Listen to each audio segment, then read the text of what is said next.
Welcome back to the podcast and welcome to today's guest. This is Elliott Sober and Mehmet Elgin. Elliott, Mehmet, welcome to the podcast. Nice to be with you. Yeah.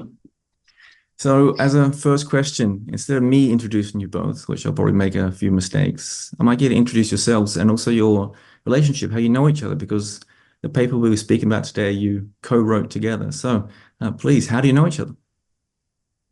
Go ahead, Mehmet. Well, was my PhD advisor. I was at Madison, I think between 1996 and 2002. So he was my advisor and directed my PhD thesis. But since then, we didn't lose our connection. And in fact, in 2013 and 14, I went back to Madison for a year on a grant that I received from Turkish Science Foundation. And this paper was actually produced while I was there. And Elliott, 14. Yeah, and you're now back in Turkey. You should introduce your university's name because I'm going to mispronounce it badly. At Muğla, Sıtkı Koçman University right now. Mm-hmm. Yep. In Turkey. Mehmet and I have written, besides the paper about Popper, we've written kind of a related paper, but not about Popper at all, namely on whether laws need to be empirical. And we use examples from evolutionary biology to discuss that. I read that actually in the last few weeks, so it'll be hard to smuggle too much into the hour we have, but I did read that one as well, yeah. Well, let's get going here. The paper we're going to speak about is called Popper's Shift and Appraisal of Evolutionary Theory. I'll link it below for people that want to go and read it for themselves. But let's get started here. So Popper gets going with evolutionary theory, I believe in the Polity of Historicism, that's 1944, 1945, about then. And he does so, of course, trying to push back on people who are trying to explain the evolution of society. So take us to the early Popper. And I believe you both said this is the strongest logical stance that Popper takes, where he simply says there are no laws of evolution, and that's the end of it. The strongest. Does he ever... Go ahead, Mehmet. Yeah, well, in that, he doesn't actually have any detailed treatment of evolutionary theory. It's just a general remark. Like, even in cosmology, there are no laws of evolution. That's why we think it's stronger. Right. It's interesting that would apply to, that example would apply to physics as well as biology. There's a part of physics that has no laws. There's a part of biology that has no laws, namely cosmology on the one hand, evolutionary theory on the other. So he's not saying there are no laws involved in it. He's simply saying there's too many laws involved. There's a phrase I think he uses about the apple falling on Isaac Newton's head here. And people want to explain it in terms of a single law, but in fact, there's many laws involved in it. That's strange, isn't it? I mean, if there are many laws, then of course there are laws. So what's the argument then that he can make that it's not a scientific theory? So I think maybe charitably we should interpret too many laws kind of as a metaphorical statement. He's trying to say that the phenomena are too complicated for there to be a law that captures them. And in that sense, there's no law that's adequate to the complexity of the phenomenon. I'm guessing here. So yeah, please. I think my understanding is like, of course, there are laws involved in, for example, explaining the formation of universe from where we now are, but there are no single, or he's like uses both. There is no single or definite set of laws that will govern that trajectory, because initial conditions involve, and as Elliott said, it's too complex. But in the formation of universe, of course, there are laws involved in that. But there is no set of laws that will explain from initial conditions to where we are now. Yeah. So maybe here's a way of describing what Mehmet is saying. You can have singleton laws, which says if this one cause is the only cause at work, this is what will happen. If the second cause is the only cause at work, here's what will happen. But you can't put those together and say what will happen if you have cause one and cause two, ... through to many causes. There's no conditional of that form that you can form. So you only have singleton laws, not n-tuple causal laws, as it were.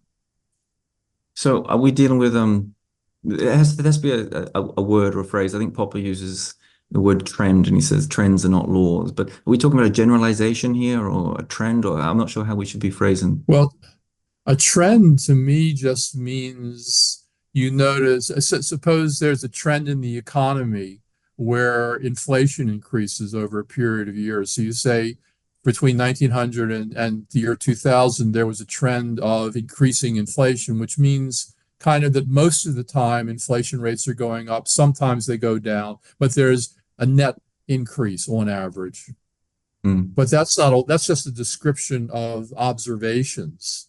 It's not a law-like statement at all. It's just like saying people are getting more obese in many countries in the last 30, 40 years. That's not a law of nature. It's just a historical sequence of events.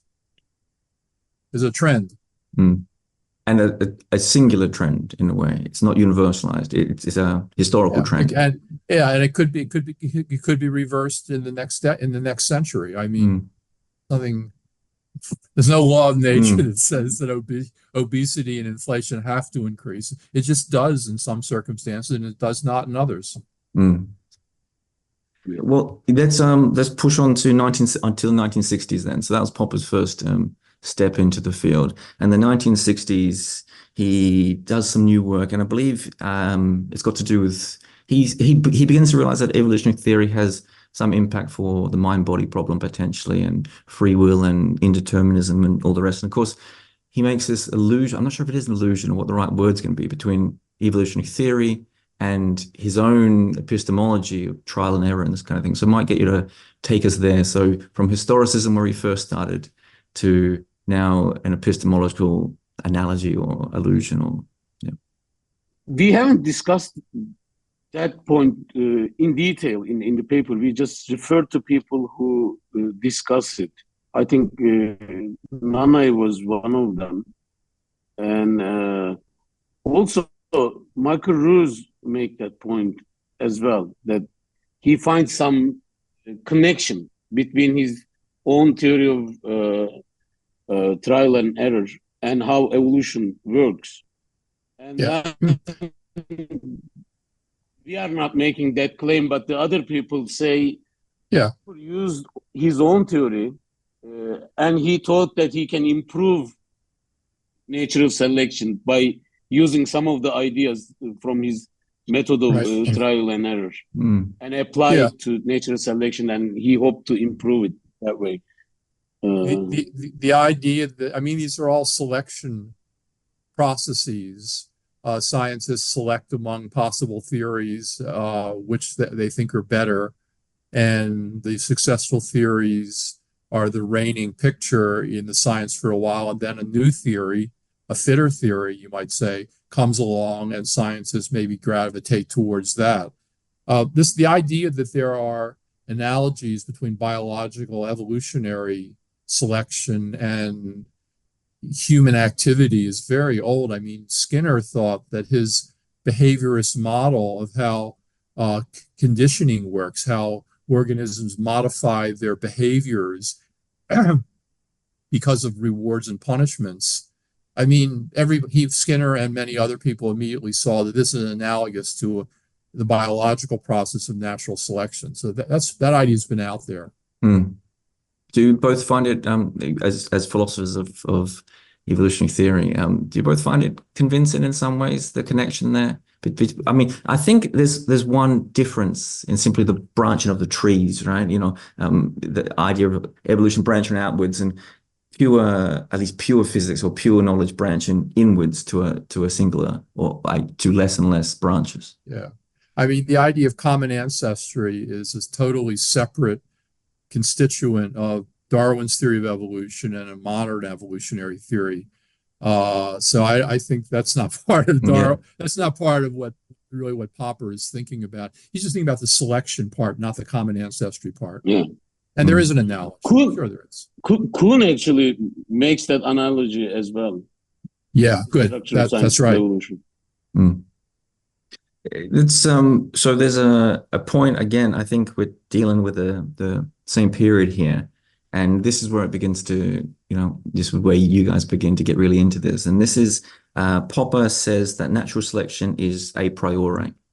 So without assuming people know what he's talking about there, what is he talking about when he says natural selection is a priori? He's talking about a proposition, because the only things that can be a priori are propositions, like all triangles have three sides, or all bachelors are unmarried. And the idea of an a priori truth is that if you understand the concepts that are in the proposition, you can immediately see that it's got to be true, if it's true. I mean, there are also a priori falsehoods, like bachelors, all bachelors are married. We know by just understanding the concept that's false. And the point is that you don't have to go out and do a survey of bachelors to see what's going on. You just have to understand the concepts. So that's the conventional, that's the usual, roughly the usual way of thinking about what a prioricity is. And so what's the proposition that Popper's talking about when he says that natural selection is a priori? Natural selection is not a proposition. So here again, that's just a placeholder for some proposition he's talking about. Yeah. He's talking about principle of natural selection. Mm-hmm. Which says what, Mehmet? Yeah. We have the formulation in the paper. Let me give exactly how we have it here. Mm-hmm. So PNS. While you're looking it up, Mehmet, I might ask, so Popper, scientific theories are not a priori. They're empirical, right? And Popper, he seems to be stuck in this dichotomy where he notices that difference there, and yet he is saying evolutionary theory is still basically the most remarkably successful theory he's ever come across in his life, and yet it is a priori and not empirical. Well, when theory is a priori. I mean, it's not that every claim in that theory is a priori, right? That's not how, and that's not what he says. He says the main candidate for law in the theory is natural selection, principle of natural selection, and that principle is a priori. So it's not the whole theory. We have detailed discussion of this in the paper. He thinks there are testable claims in evolutionary theory. Yeah. It's not, but not natural selection. So natural selection, principle of natural selection is if traits T1 and T2 are found in a population, T1 is fitter than T2, the two traits are heritable and no evolutionary causes impinge on the population, then T1 will increase in frequency. And that claim is a priori because you can just, if you understand the concept in that principle, you will know that it has to be true. So just to amplify on what Mehmet was saying, the theory of the evolution, when Popper talks about the theory of natural selection, he's looking for laws. But evolutionary biology contains more than the laws of evolutionary change. It includes singular statements like giraffes have long necks because of natural selection. That's not a law of nature. That's a specific claim about a historical event. And so the theory is actually a mixture of laws. Popper's picture is a proper scientific theory has two parts. It's going to have laws, which are these generalizations, which must be empirical. That's a part of his definition of what a law is. And then there'll be other statements about initial conditions, about the history of life. That's part of evolutionary biology too. And no one's saying they're laws. And of course, those are empirical. So so if you put them all together, the theory as a whole is an empirical statement, but part of it is a priori. So if I say, Jed, you are a bachelor and all bachelors are unmarried, that conjunction, that and statement is empirical because the first conjunct is empirical, even though the second one is not. There's no way to know whether you're a bachelor and all bachelors are unmarried by reason alone. Is this why Popper talks about it being involved in situational logic? Is this where this comes into? Is that a different aspect? Situational logic is something we had actually difficulty understanding when we were writing the paper. Me too. Don't worry. It's Me not too. clear what situational logic is. We are trying to give some sensible interpretation, but it's not exactly clear what Popper means by situational logic. Maybe it can be likened like semantic view of theories in some sense. Like you have definitions, but you have to provide interpretation. It's not clear what exactly Popper means by it. By reading the text, it's hard to come up with some sensible interpretation. So we had to provide an extra interpretation of it. What he could have been mean by that. So I think the idea is something like this. It's like in geometry, we know lots of things about triangles, right? This is a priori. And then if you are trying to measure like the area of some actual land, then you can use those a priori ideas and get empirical knowledge about the specific situation. I guess this is supposed to work. It's a situational logic. It's a terrible terminology, and he doesn't clarify it. I think he's mostly talking about descriptions of a particular situation, which will, of course, those will be empirical. Like Mehmet's example of measuring a plot of land is a good example. Yeah, that's my guess too. A closed system. Yeah, so that was my guess. Yeah. Let's talk about tautologies. So, of course, Popper says that natural selection is a tautology, and this is what we get into a lot. So, how I might get you to describe why Popper thinks it's a tautology, and your views, whether you think it is or not, as a principle. Well, tautology is just going to be an a priori truth.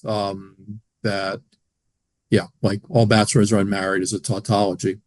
Another frustrating fact about Popper's writings is he doesn't spell out exactly what he means by the principle of natural selection. I think we had to sort of come up with something plausible that something in the neighborhood of what he was thinking about, but it never says, here's the proposition that I'm talking about. He leaves that vague, which is really bad. On a side note, do you encounter this a lot with laymen from outside the field, thinking that these are common, universally understood terms? I see this in contemporary evolutionary theory sometimes when people use philosophical terminology like such and such as a tautology. Sometimes it really is unclear what proposition they're talking about, and you have to figure that out yourself, kind of. But I think Mehmet in our paper, we came up with a plausible candidate for what he was thinking. I think I've got it in front of me. I might read it to you. I think you wrote, well, this might be Popper, and it says, he says, or you say that it comes out to those that survive are the fittest, and those that survive are those that survive. Effectively, fittest and survived, you can interchange with each other there. Yeah, I mean, and that's, I mean, I think a kind of more nuanced, but that what you said is fine. A more nuanced thing is what Mehmet read, I think, from the paper, which we call the principle of natural selection, as a kind of charitable representation of what Popper is saying, which is that if one trait is fitter than another, and the two traits are heritable, meaning that offspring resemble their parents, and no other evolutionary forces like mutation, migration, etc. involves, then the first trait will become more common, it will increase in frequency, and the second trait will decline in frequency. So that's what I think is Popper's thinking. Something that's been going on in philosophy of biology for 50 years and is now, I think, settled really as a consensus among philosophers of biology, is that that's not the best way to think about natural selection. And the difference is that the word probably is not in what I just said. Yeah. If one trait is fitter than another, et cetera, et cetera, et cetera, probably the first trait will increase in frequency and the second will decline. The probability. And that's our second formulation. Oh, okay. We have the second one. Yeah, so that's a bit better because it represents the idea of fitness being a probabilistic concept. And it gets away from this older idea, which, Jed, you mentioned, which is if A is fitter than B, then automatically A has more offspring than B. No, better way to picture it is A probably will have more offspring than B. That makes a difference in understanding how the theory actually works. It's a key ingredient in evolutionary biology now that you have to think about it probabilistically. Is this again? Please, Elliott, go. Yeah, I mean, this point is very connected to the historical background. I mean, R.A. Fisher, I think, was the main biologist. He and Haldane, J.B.S. Haldane, two of the architects of the modern synthesis, as it's called, in evolutionary theory. They both thought about fitness as actual number of offspring. And this worked out okay in the mathematics because they were thinking about infinite populations, which of course don't exist in nature. But under that idealization, you don't have to say probably anymore. Yeah. And Popper was just reading Fisher and Haldane and saying, look at these guys, they're defining fitness as actual, if you define fitness the way Haldane and Fisher do, then you can't explain why A had more offspring than B by saying that A was fitter, because that's the tautology. If you define fitness as more offspring. Yeah. So you end up, so if you fix that problem and you say, oh, here's the correction. If A is fitter than B, then, and no other forces impinge on the population, then A will probably increase in frequency. That statement, I think, is still a tautology. It's a better representation of how the theory works, but it's not like you've said something empirical, then you've characterized the concept. It's just like defining the concept of bachelor more carefully. You start off by saying, oh, bachelors are just people who are unmarried, and then say, oh, I have to say adult, I have to say man, and now I've got a better representation of what bachelor actually means. So you don't get rid of, I mean, the idea that the goal of science is to get rid of all tautologies is preposterous. Scientific theories include definitions. And there is an issue about how best to define the theoretical concepts in a scientific theory, but it's not like you get rid of definitions. You try to get them right. You try to make them the best they can be in terms of the goals of applying the theory. What about teleology? There's another point that you mentioned in your paper, and Popper has. I've got a quote next to me. I might read from him from the Objective Knowledge.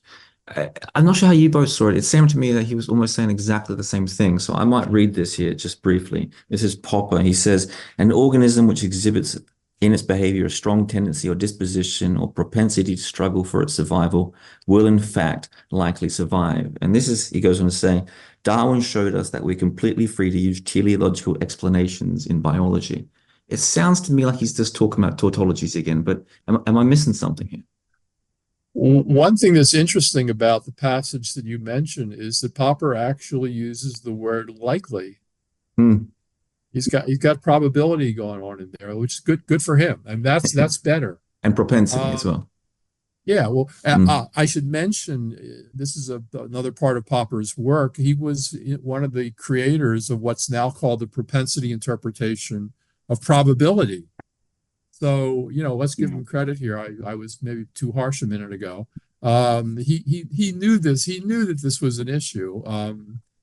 He wants probabilities to be in there. I mean, it's just he doesn't always formulate things in a way that's sensitive to that. But he obviously knew that there was this thing. And in fact, a sort of standard picture in philosophy of biology now and for decades has been to try to use the propensity interpretation of probability, which Popper actually helped create. So good for Popper there. Common ancestry, you mentioned it earlier, and Popper is he breaks his idea of what he calls Darwinism into two theories or two theses. The first one is the great variety of life forms on Earth originated from a few forms, perhaps a single one. And the second one is there is an evolutionary theory which explains this. Now, the first part, I had no idea, but it's actually quite problematic, isn't it? So I might get to take us to, please tell us. No, I don't think so. I mean, in fact, the history is kind of the reverse. When Darwin put out his theory, he had universal common ancestry and natural selection being an important cause of evolution as both elements. And the subsequent history of the theory is that common ancestry was just embraced with hardly hiccup. It was just the evidence was just overwhelming, and it never really lapsed from being the central organizing idea. The theory of natural selection had a more controversial career after Darwin. Up through the 20th century. Yeah, Proven in his Origins of Population Genetics book, he makes the claim that Darwin really had easy time to convince people of the common ancestry thesis. And he actually says biologists almost in 10 years or so embraced that first thesis. But even his close allies like Huxley and Galton, his cousin, they had doubts about theory of natural selection. Gradualism. Huxley especially thought that Darwin had necessarily is getting his theory into trouble by defending gradualism, by claiming that natural selection works on continuous traits rather than non-continuous traits, which are called sports, I guess. So Elliott is right that it is natural selection that he had difficulty convincing people how it works. But the first thesis, common ancestry, accepted by scientists. I grabbed one of Elliott. I think it's Elliott's papers online, and you're writing about common ancestry, and you say we observe that sharks and dolphins are shaped like torpedoes, And Darwin is saying that this similarity is not strong enough evidence that dolphins and sharks have a common ancestor. But you push back on this with a certain example about students' plagiarism. You say if two students produce the same type of plagiarism and the same error, for example, something that isn't the same, so the same misspelling of a certain word. And this is actually quite Popperian in a way. It's an interesting sidetrack where the errors matter a lot more than the successes. The Darwin thought that big picture similarities between organisms give you evidence for common ancestry as opposed to separate ancestry. However, some similarities give you stronger evidence for common ancestry, other similarities give you weaker, and Darwin thought that adaptive similarities provide almost no evidence. So back in the example that you mentioned, that's Darwin's example of dolphins and sharks are both shaped like torpedoes. He talks about their fusiform morphology, intuitively he's right. That's not a killer evidence for common ancestry, because something like this is true, that you'd expect large aquatic predators to evolve that torpedo shape because it's the most efficient way to move through the water fast to catch prey. And you would expect natural selection to produce those outcomes, even if they had no common ancestry.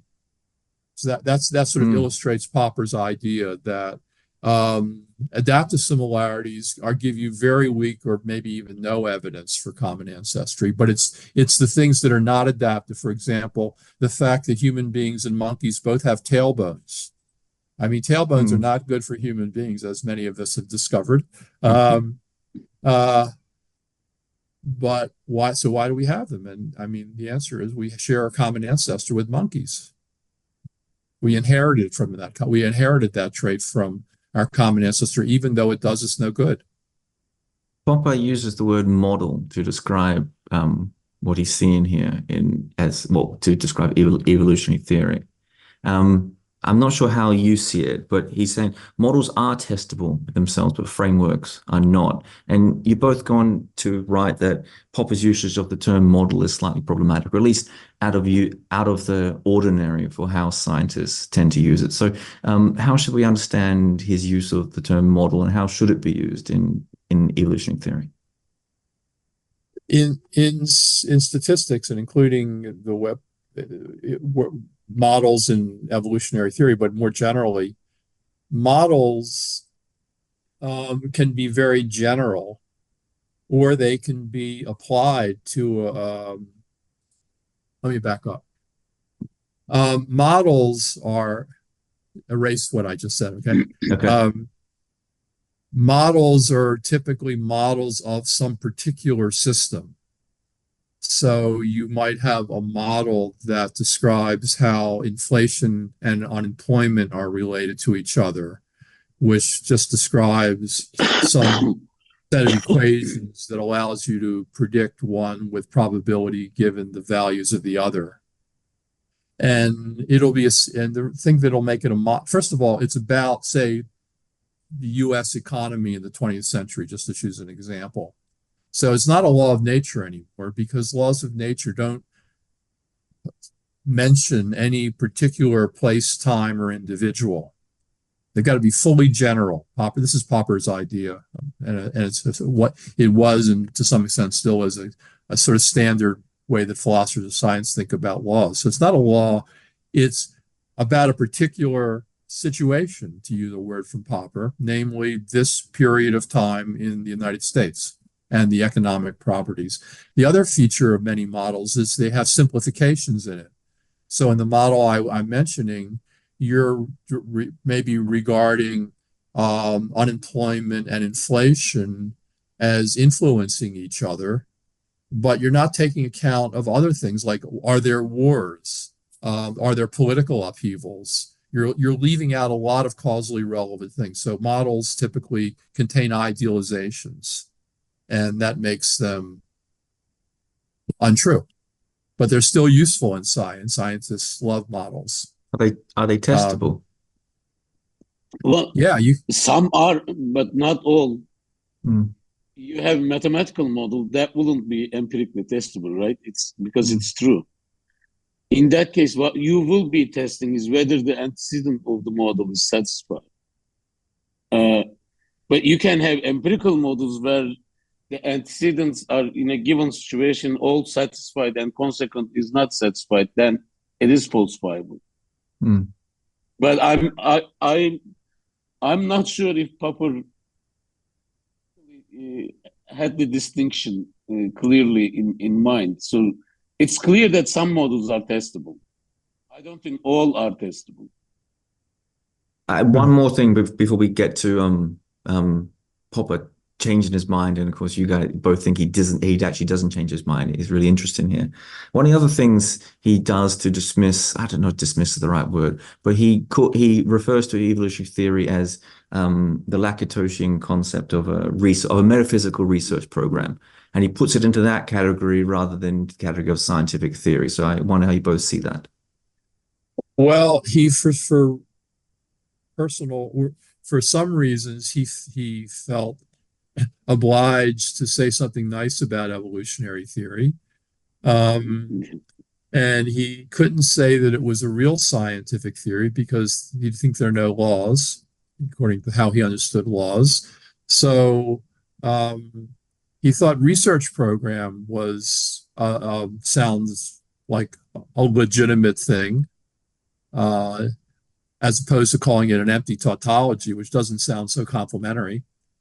And he threw in the word metaphysical, right? That's his word, to still signal the fact that this is not really a scientific theory, metaphysics. It's not science. So you can see here the ambivalence in the way he's reacting. He wants to say something nice, but he can't quite make him. It can't be totally nice because he doesn't think that it's a scientific theory.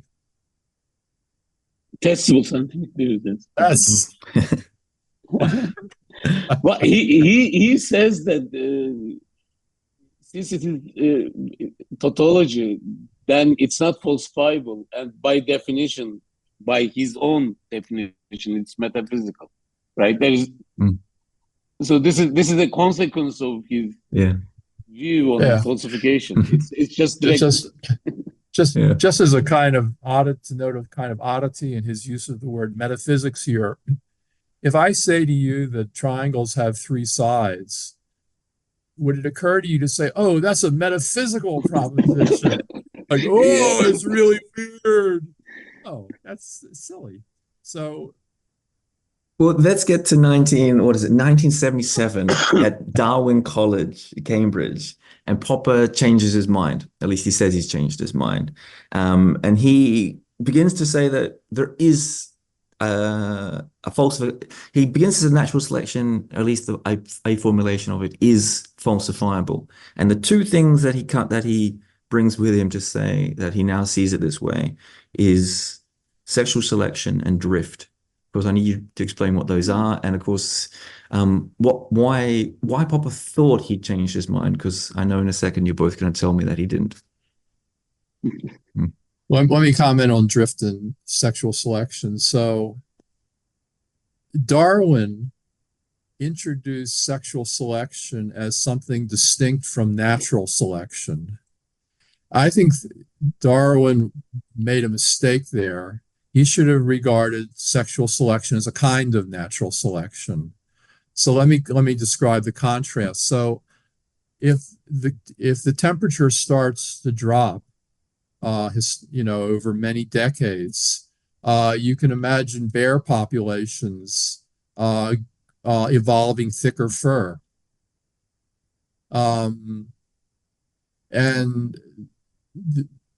so in this case, it's the physical environment outside of the organisms that exist that is actually the thing that's causing the selection process to take place, causing the population to evolve. In sexual selection, the causing is done within a population. So peacocks have gaudy tails because peahens prefer to mate with males who have gaudy tails rather than males who have plain tails. So here it's not the weather that's doing the selecting, it's some organisms are. And that's, to me, that's the central distinction. Where's the selection coming from? And they're both kinds of natural selection, I think. But anyhow, Popper went with what Darwin had said, that it's not natural selection, it's called sexual selection. So that's why he said, here's an alternative to natural selection. That's a possibility. Mm. The second thing that he talks about, which was sort of out there in a small way, I think, what was the date on when Popper said this? 77.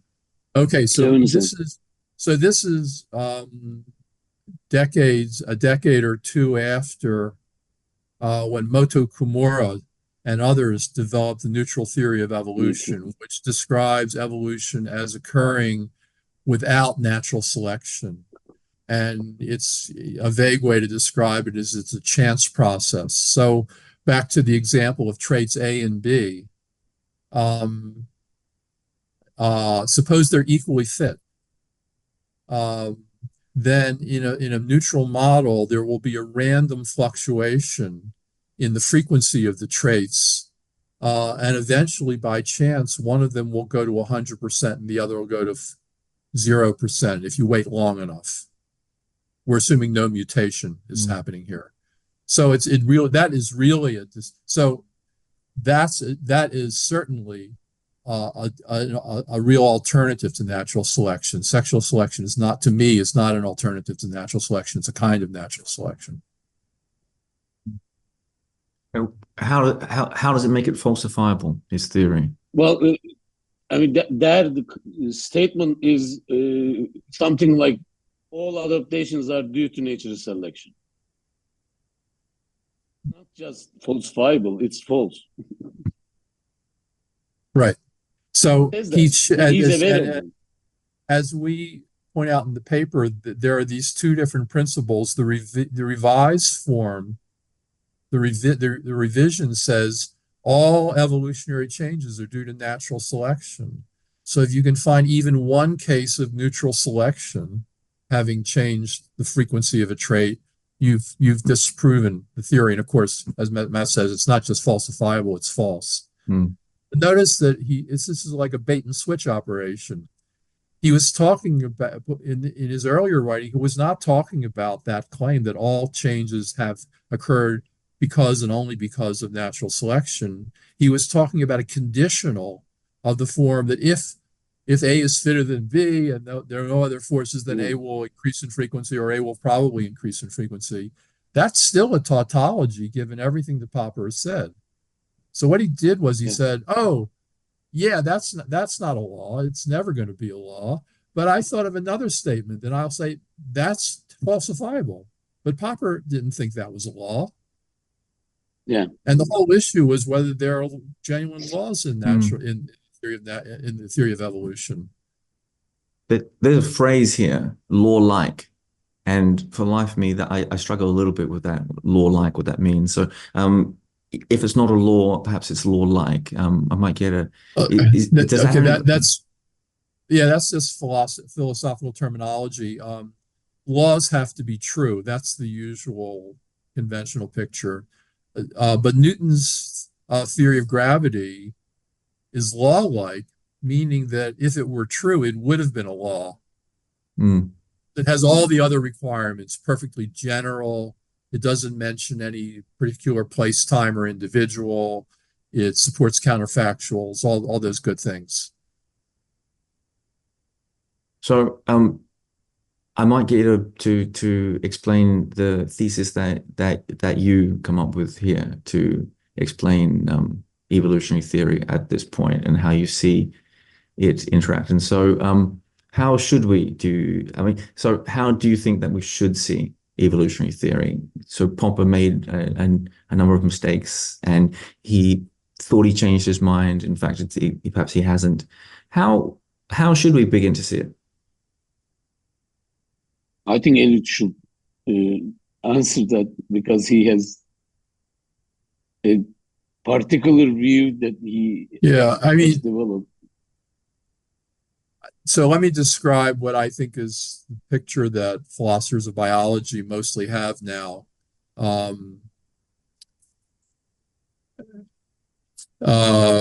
Well, there's actually controversy about this, but anyhow, here's a standard picture that I think is out there in philosophy of biology now.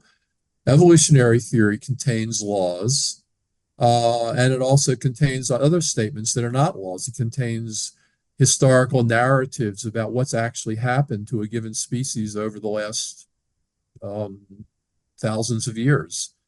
So it's got a mixture of different kinds of statements, but there are laws of evolution. So that you might regard that as the sort of,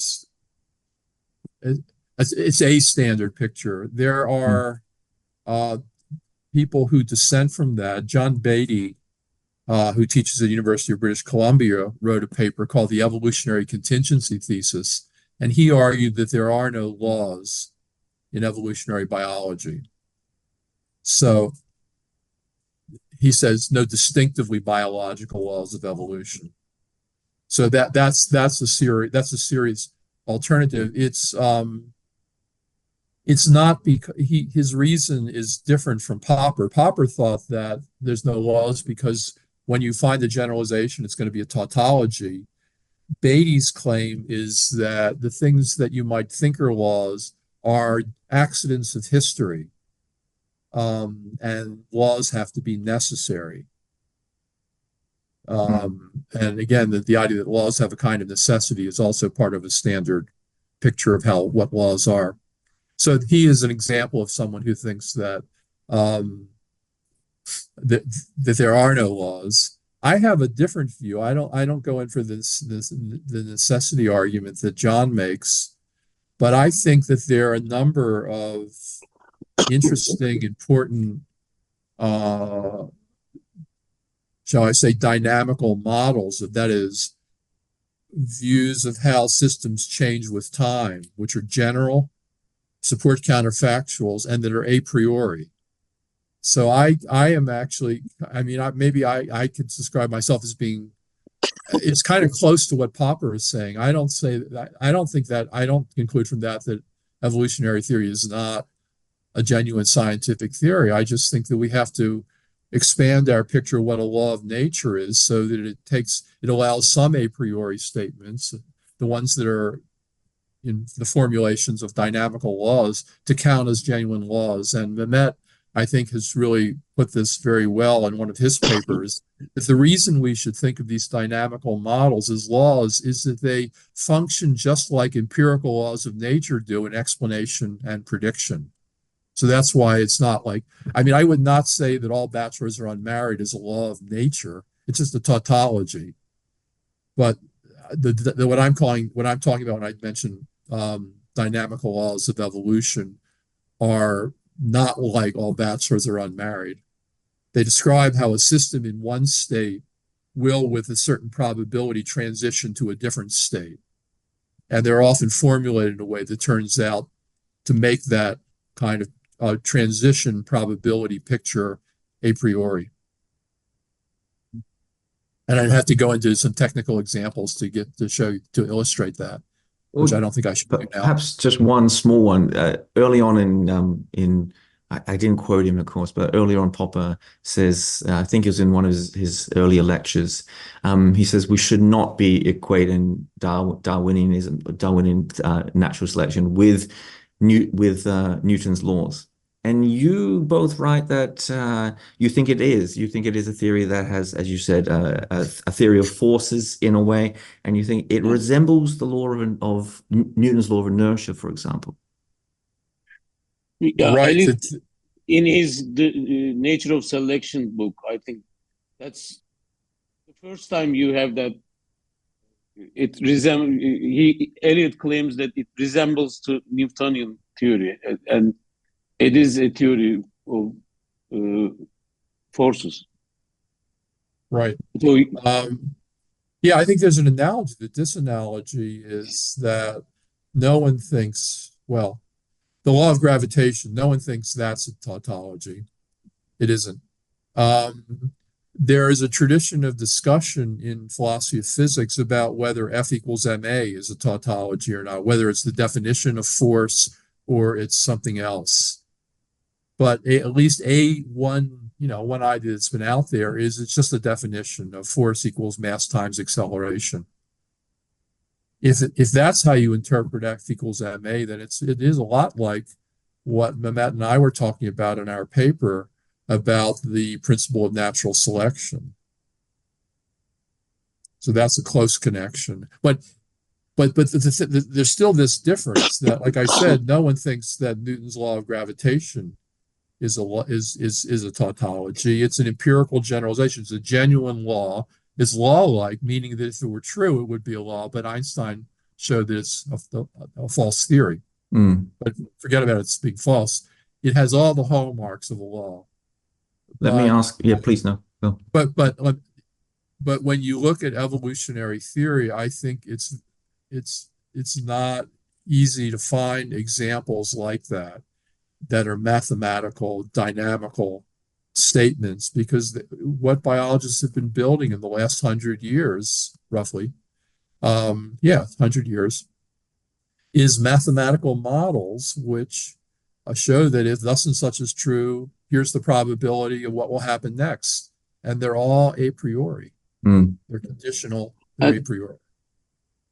And I mean, I will just describe what Elliott says in The Nature of Selection. So in a theory of forces, you have inertia, law of inertia, and then you have singleton laws if you model on Newtonian theory. And Elliott says, well, here is law of inertia of evolutionary biology. It's Hardy-Weinberg law, right? It describes what happens to the system if no evolutionary forces act on it. And then you have natural selection. If natural selection alone acts on the system, how the system will behave. So this is why Elliott thinks theory of force analogy works, because in both cases you have inertial laws and singleton laws. Yeah. Right. That's what I think. The Hardy-Weinberg law presupposes that you have a Mendelian genetic system out there. It says if you have a Mendelian population, then here's what will happen to the frequency of genes if no evolutionary forces are at work. It's a kind of static equilibrium thing that happens. The existence of Mendelian genes is something that must have evolved. So we need to back up a little bit and think about how evolution worked so that it could produce Mendelian genetics. And of course, the Hardy-Weinberg law is not the zero force law for that, because it doesn't apply there. So I think the Hardy-Weinberg law, I maybe should have been more clear. It's not the zero force law for evolutionary theory. It's the zero force law for population genetics. Yeah. Which already assumes Mendelism is in place.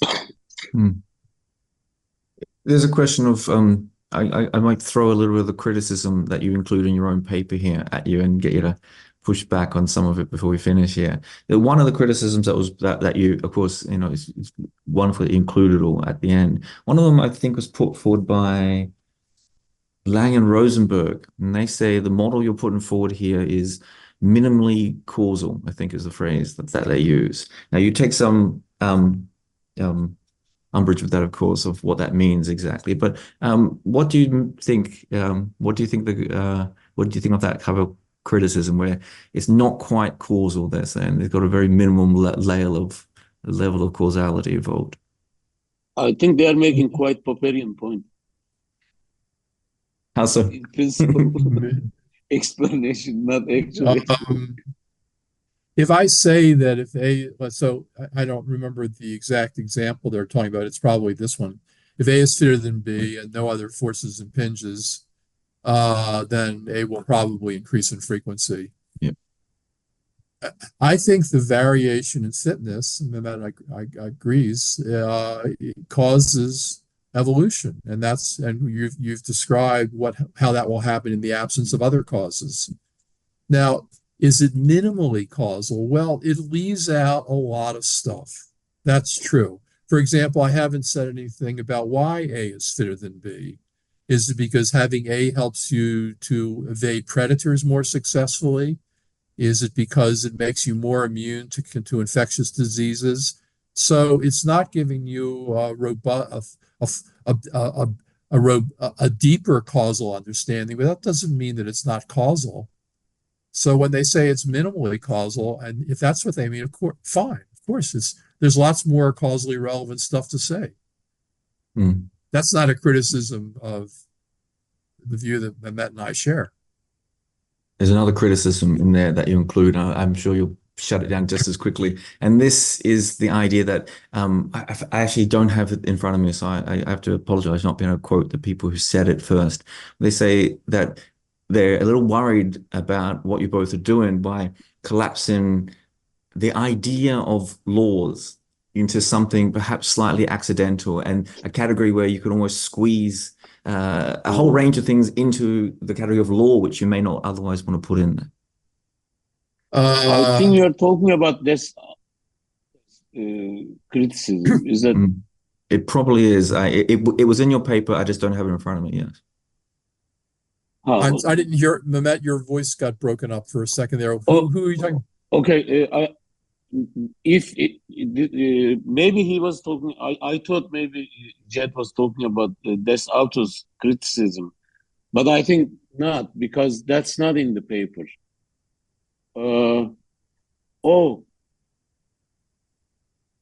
Diaz and Lorenzano's point. Yes. Okay. I remember. Okay. So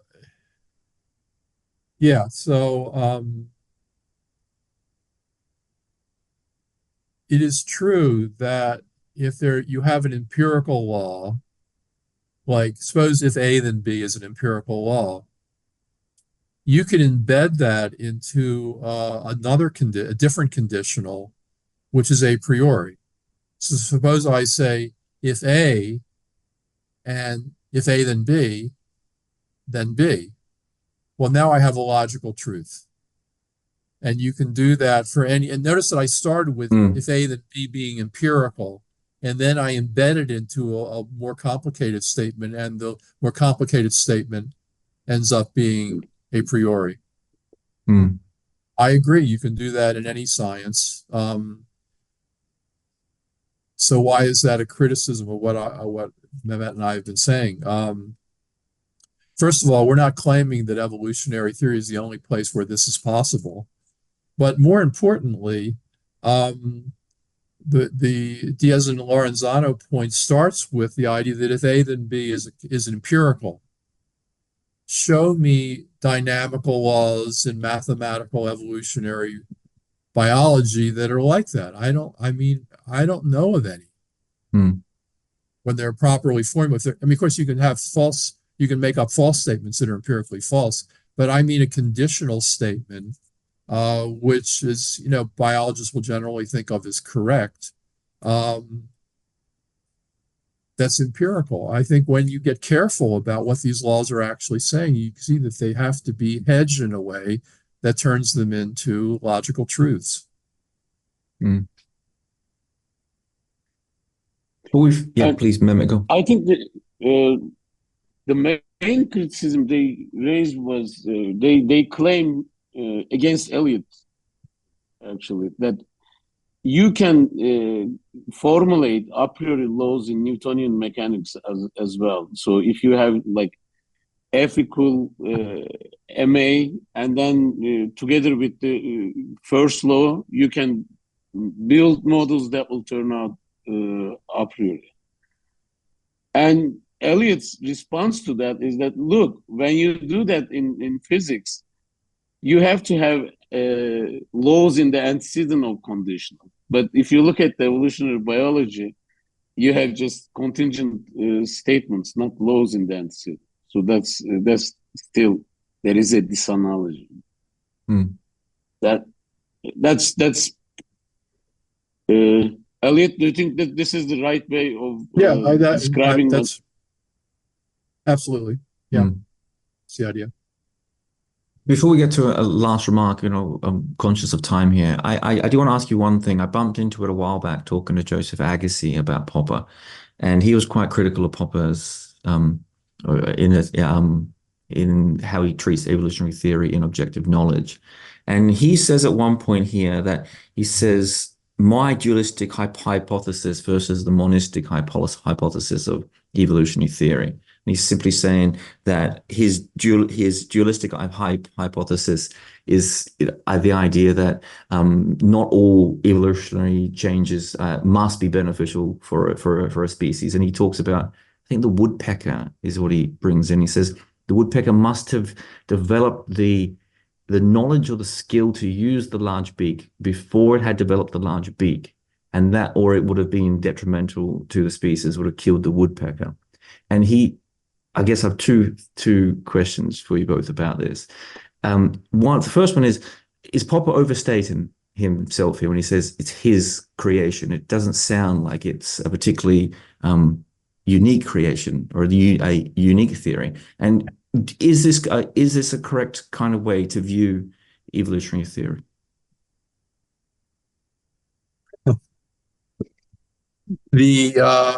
Which came first, the beak or the woodpecker's knowledge? Well, Popper is saying, just for example, that it must have been the knowledge. He used an example of an aeroplane, for example. He says most of the large changes to the physical body of an animal, or in this case, an aeroplane, if you imagine it was a biological animal, would kill the animal. But any change to the skill capacity or the knowledge of the animal wouldn't kill the animal. And therefore, he's imagined a symbiosis there. Yeah. Now we're getting into not the tautology problems, but the details of how Popper and Agassi thought of how evolution works. I don't know why skill. What's the special place of skills in the statement you just described from Popper? Anything that's advantageous. I mean, if you can digest protein more efficiently, that'll evolve. If you can be a bit more immune to a disease, that'll evolve. If you can hunt prey a little bit more efficiently, that will evolve. And of course, when organisms have minds and they have skills, that can, of course, evolve if it's advantageous. There's nothing special about the mind here. And I'm not sure about this, but I have the feeling that Popper wanted to give some special place to the mind in evolutionary theory. I mean, what was that about? I don't get that. Just to remember that he was talking about goal-directed behavior. Yeah. He thinks goal-directed behavior cannot be explained in standard evolutionary theory. That's why he wanted to improve it. I think that the passage you are quoting here is related to that general issue. He also goal-directed behavior is puzzling. Could I just add that one thing that I think what he was trying to connect it to was, you've heard, you must have, Goldschmidt's hopeful monsters hypothesis. I think he was trying to add a way in that thesis would make some more sense, perhaps. I haven't thought about Goldschmidt in a long time, so I don't feel like I can say anything informed about that. Look, sunflowers turn towards the sun. I guess that's goal-directed behavior. I don't see any special problem in understanding how that would have evolved according to conventional ideas about natural selection that were around when Popper was working and are still around today. And of course, in this case, I don't think we want to say, oh, the sunflower has a mind with beliefs and desires, and it knows where the sun is, and it wants to face it, so that's why it's doing that. No, it's not. It's not a. I mean, it's to me, you don't need a mind to have goal-directed behavior. Thermal regulation in warm-blooded organisms is another example. We have a way of keeping our body temperatures at equilibrium. In that sense, it's goal-directed, but in a way that's perfectly compatible with conventional evolutionary theory. I'm aware that this connects to something you said at the very beginning, Jed, that Popper thought that the evolutionary theory has some special connection to the mind-body problem. And free will and indeterminism, yes. Well, I think mostly indeterminism. Let me leave out indeterminism, but the idea that it has something to tell us about the mind-body problem, I don't get that. I don't see why that's what that's about. I mean, I can make up some stuff, but I don't understand the motivation there. Perhaps for another day, that one, yeah. Well, I've kept you longer than I promised I would. But some last thoughts here, I feel like we've bounced around a lot here, so I might get you to perhaps sum up how you both see Popper's interaction with evolutionary theory over the years, and perhaps where he got stuck, because he certainly seems to have got stuck on a couple of different issues where he couldn't push through. So I might get you to perhaps, I'm not sure, sum up, but just to explain how you see Popper's interaction with the theory. Popper looked at the way Fisher and Haldane defined fitness and concluded that that the definition means you cannot explain why this organism was more reproductively successful than that one by saying that this one was fitter. And he thought, and so far so good, and he thought that showed something very general about the entirety of evolutionary biology, that there are no laws in it. I mean, for starters, he's looking at one example, and that's not enough to show there are no laws. Maybe in some other part of evolutionary biology there's. So the argument was woefully incomplete. I mean, flawed because it focuses on one example. If you want to say there are no laws, don't just tell me that this particular statement is not a law. So there's no attention to the full spectrum of stuff that's going on in the theory. But anyhow, given that, he consistently applied his own view about what a scientific theory is. Namely, a scientific theory has to contain laws, and laws need to be empirical.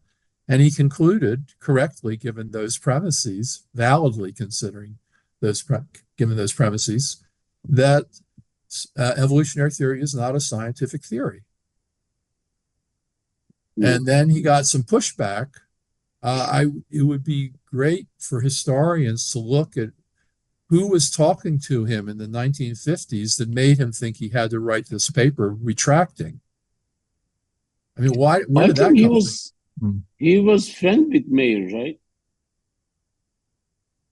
He was friend of Ernst Mayr, I guess.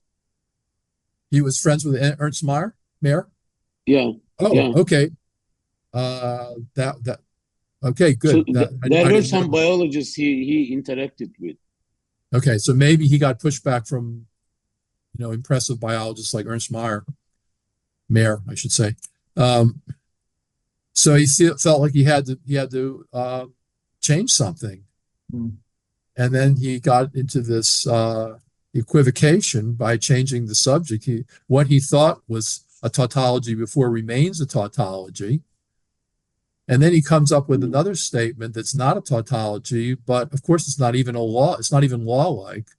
So he should have concluded, I still think that the theory is not a scientific theory, but he didn't do that. Yeah. And Mehmet and I think we believe when we wrote our paper, and I still think this. I believe Mehmet does too. That in a way, I think Popper realized that he knew what he was doing there, and because he was smart enough to understand what he was saying, and saw that this is a bait and switch operation. Yeah. Joseph Agassi said something very similar to me, actually. But okay. Please, Mehmet, yeah. I mean, what surprised me most when I started to work on like Popper's view on evolution, it never occurred to him that maybe his theory of science has some problems rather than evolutionary theory itself. This is like going against his own suggestion to scientists, right? When your theory conflicts with the data, you should think whether the theory has some difficulties. But it never occurred to Popper that there is a science, and as he says, there is no real serious competitor to evolutionary theory, and it works. It seems successful. He grappled with all these philosophical problems, but he never thought that maybe his theory of falsification is problematic, and he shouldn't. He didn't take evolutionary theory as evidence, observational evidence, as a successful science that his theory has some problems. That was surprising to me. Yeah. That's what you will expect from philosophers. I suspect so. Yeah. Yes. Certainly from Popper. Yeah. I think he may have hung up on striving desperately for on that topic. I think he may have got completely stuck on. I think it's the right point to strive for realism in science, but he couldn't broach the fact that what he was looking at was incredibly successful, and yet he couldn't broach it with realism itself. Yeah. Well, it's very early for Elliott. It's very late for myself, and it's the afternoon for Mehmet. And I've kept you both much longer than I thought I would and said I would. So I thank you so much for your time. The paper I am going to link below the podcast. There's a lot more in there, an awful lot more than we managed to speak about today. So please, I can't recommend it enough for people to go and read it for themselves. And a lot of really important criticism that Elliott and Mehmet put in of Dr. Pop, not as their criticism, but other criticisms of Popper's theories, and criticism of their own theory, which they put in there, which is very Popperian in itself, which is great. Elliott, Mehmet, thank you so much for your time. It's been an absolute pleasure. I enjoyed our conversation.